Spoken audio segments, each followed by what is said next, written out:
On parle maintenant du Soudan. On l'indiquait la semaine dernière, le pays entre dans sa 3e année de guerre. 2 factions militaires rivales qui s'opposent. Elles sont dirigées de part et d'autre par les 2 hommes à l'origine du putsch d'octobre 2021. Il y a encore quelques jours, plus de 30 civils ont été tués dans la région du Darfour Nord. Bonjour Baptiste Chapuis. Bonjour. Vous êtes responsable des programmes internationaux à l'UNICEF. Avec vous, on va s'intéresser plus précisément au sort des enfants soudanais coincés au milieu de ce conflit. Ils subissent la violence, la faim, la maladie. D'abord, parlez-nous des conséquences directes sur leur développement et même sur leur vie si aucune aide ne leur est apportée.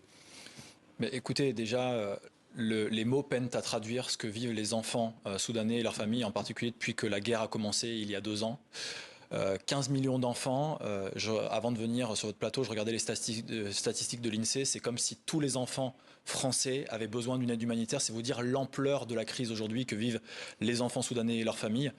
15 millions, c'est aussi le chiffre des personnes déplacées au Soudan. C'est la plus grande crise de déplacement forcé d'enfants au monde.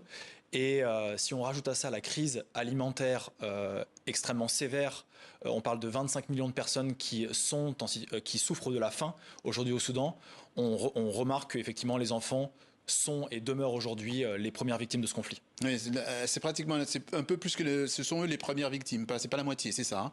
Ce sont eux les premières victimes, effectivement, parce qu'ils sont triplement victimes. Oui. Ils sont victimes du conflit armé, vous l'avez rappelé, sa situation sécuritaire qui perdure depuis plus de 2 ans, des hostilités armées, l'usage d'armes explosives dans les zones peuplées, sur leur lieu de vie, près de leurs écoles, de leurs hôpitaux. C'est plus de 1000% de cas en augmentation de violations graves d'enfants. On parle de meurtres, de mutilations, d'enlèvements ou de violences sexuelles. C'est aussi des aléas climatiques qui bouleversent leur réalité. La saison des pluies, au moment où on se parle, est en train de commencer. Justement, oui.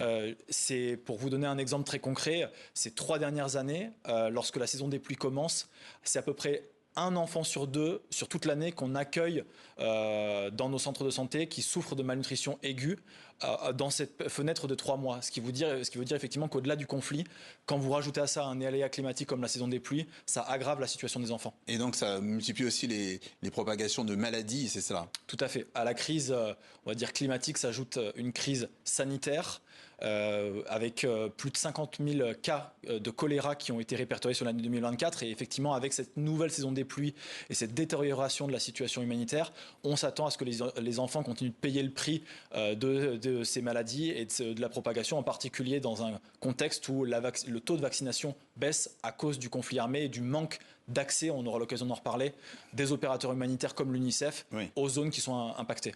La saison des pluies, vous l'avez dit, hein, c'est de mai à octobre. Vous parlez aussi de détérioration des opérations humanitaires. On va faire un saut vers les États-Unis. On sait que les États-Unis ont réduit drastiquement leur aide aux organisations humanitaires. Quel impact ça a sur vous et par conséquent et par ricochet sur les actions que vous menez? Effectivement, les premières victimes de ces coupes, ce sont les enfants soudanais. Les États-Unis, l'aide états-unienne représentait 830 millions d'euros en 2024. C'était 44% de l'enveloppe humanitaire totale au Soudan. En ce qui concerne l'UNICEF, on a lancé un appel d'1 milliard de dollars pour la seule année 2025 pour couvrir les besoins. À l'heure où je vous parle, seulement 25% de cette enveloppe est pourvue. Ça veut dire que sur des secteurs qui sauvent des vies, comme la nutrition, seulement 10% de la lutte contre la malnutrition est pourvu. 10% du secteur de la protection qui vise à aider les enfants victimes de violences et qui sont dans le besoin est pourvu. Et effectivement, aujourd'hui, l'aide états-unienne intervient dans un contexte déjà de sous-financement où les aides publiques au développement, dont celle de la France, de la Grande-Bretagne et de l'Allemagne, étaient déjà fortement coupées. Et on lance un appel aux États et aux citoyens au sursaut pour que les enfants soudanais arrêtent de payer le prix de cette guerre injuste. Oui, parce que vous aidez aussi en priorité ces enfants qui sont aujourd'hui déscolarisés, c'est ça? Si vous voulez, avec cette guerre, c'est l'ensemble de l'État qui s'est effondré. Et avec l'État, ce sont les services et la capacité des citoyens, et en particulier des enfants, à accéder à ces services-là. À l'heure où je vous parle, plus de 90% des enfants n'ont pas accès à l'éducation. 70% des hôpitaux ne fonctionnent plus, ce qui empêche ces enfants d'avoir accès aux soins. Donc si vous vous mettez à hauteur d'enfants, aujourd'hui, ce sont des rêves qui sont brisés, ce sont des aspirations qui sont brisées et c'est une incapacité à pouvoir apprendre, lire, compter, pouvoir étudier avec ses camarades et de façon générale pouvoir appréhender l'avenir avec bonheur, comme ça a été le cas pour des gens comme vous et moi. Et c'est pour ça effectivement qu'aujourd'hui il est impératif que le cessez-le-feu, d'abord et surtout, puisse commencer. Que peut-on faire à son échelle, chacun à son échelle en tant que citoyen? Je pense qu'on peut faire principalement deux choses. La première, effectivement, c'est un appel aux dons. Chaque citoyen, chaque don compte, en particulier où, on le rappelle, la saison des pluies va faire peser une menace additionnelle sur les enfants du Soudan, avec des cas de malnutrition aiguë et sévère qui vont augmenter, des poches de famine qui vont continuer à augmenter.